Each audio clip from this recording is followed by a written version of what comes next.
Good morning, and welcome to AI Daily for Sunday, July 12th, 2026. Here is your top story. Apple has just declared legal war on OpenAI. In a blockbuster lawsuit filed in federal court, the world's most valuable company accuses OpenAI of stealing its trade secrets, in Apple's own words, at every level, to build a new generation of AI hardware. Named in the filing, OpenAI's own chief hardware officer, a 24-year Apple veteran. It is a stunning collapse of a partnership that these two giants unveiled together just 2 years ago. We will break down exactly what Apple says was taken. But first, the rest of today's headlines.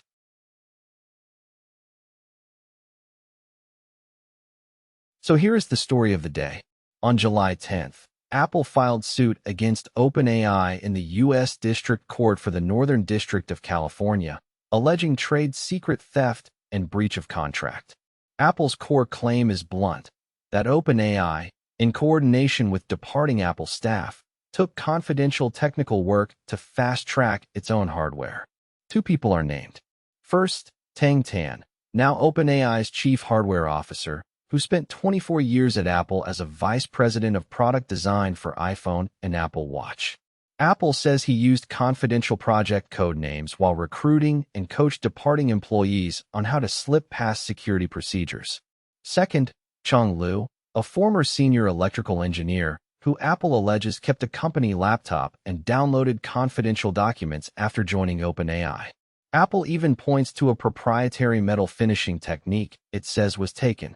The backdrop: OpenAI's push into devices, powered by its roughly $6.5 billion acquisition of Johnny Ive's design startup, IO.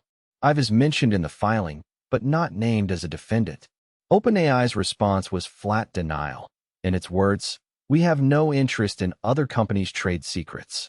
2 years ago, these companies shared a stage. Today, they share a courtroom. Staying with the companies, and the money behind all this is staggering. New tallies out this week put global venture funding at a record $510 billion in just the first half of 2026, already eclipsing the total for all of last year. And artificial intelligence swallowed the lion's share. By one count, AI startups took roughly 86 cents of every venture dollar spent in those 6 months. Two names tower over the rest. OpenAI and Anthropic together accounted for around $217 billion. Nearly half of all startup funding in the period, and both are now signaling public listings at valuations near or above $1 trillion. Set that against today's top story, and the picture snaps into focus. Unprecedented capital, sky-high stakes, and rivalries so fierce they are now spilling into court.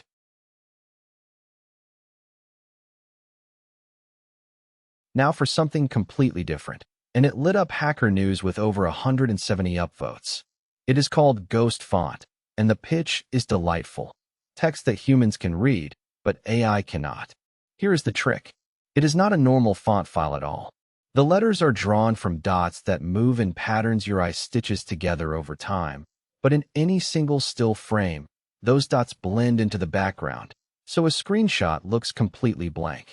Because today's multimodal models read video by chopping it into individual frames, they never see the motion, and so they never see the message. The creator, an engineer named Eric, says both Claude Fable and GPT 5.6 Ultra failed to read the moving text.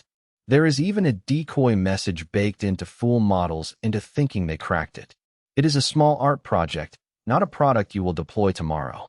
But it points at something bigger. A growing appetite for tools that let humans carve out spaces the machines cannot follow them into.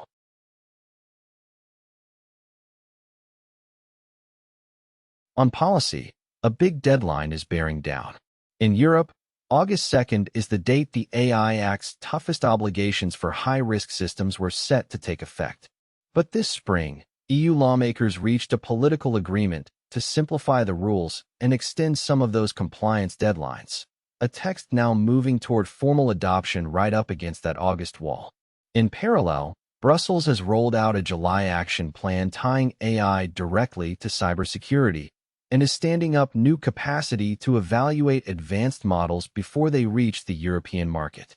Across the Atlantic, Washington is busy too. The U.S. House advanced a package of 10 bipartisan AI bills in a single markup, spanning research access, cybersecurity, workforce, transparency, and data center energy, while a broader proposal, nicknamed the Great American AI Act, floats a 3-year pause on state-level AI laws.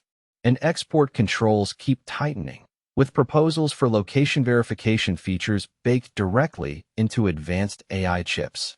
2 continents, 2 very different styles, but the same direction.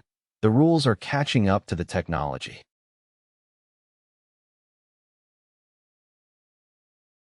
To the markets, facts only, and nothing here is investment advice. All prices are at Friday's close, July 10th. Here's the twist. A week and a half ago, Meta's plan to rent out its spare AI compute set off a panic that this show covered. The fear was a compute glut, and chip stocks cratered. Well, the market has changed its mind. On Friday, Meta shares jumped nearly 6%, as investors reread that same Meta compute plan not as a warning sign, but as Meta muscling into the cloud business against Amazon, Microsoft, and Google. Add in reports of Meta's in-house Iris AI chip and a huge capacity build-out, and one Wall Street shop estimated the compute plan could add around 20% to earnings per gigawatt monetized. The very story that scared the market a week ago is now the story lifting it. And the chips themselves bounced back. At Friday's close, Nvidia was up about 4%, AMD up around 2%, and Broadcom and Taiwan Semiconductor roughly flat. A calm that would have felt impossible during last week's rout. In Asia, the 2 names at the center of that storm steadied. Samsung actually rose about 2.5%, while SK Hynix finished essentially unchanged. So the compute glut scare has, for now, faded rather than deepened. The lesson from this week is not that the bubble did or did not pop. It is how fast the same set of facts can swing from terror to euphoria.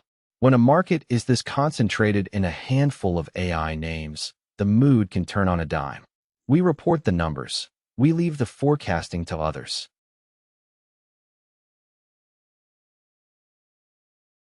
Finally, what to watch? The Apple versus OpenAI fight is just beginning. Expect OpenAI's formal response and a scramble over which documents stay sealed. Keep your eyes on Europe as that August 2nd AI Act deadline arrives, and the simplification package races to beat it. And on the model front, all eyes are on China. Moonshot's next Kimi flagship is widely expected in the coming weeks, the kind of open-weight release that has repeatedly reset the price of frontier intelligence. That is your AI Daily. If this is useful, subscribe, and we will see you tomorrow, same time, every morning. 2 tech titans headed to court, a font that hides from machines, and a market that turned fear into euphoria in a single week. Subscribe, and we will see you tomorrow.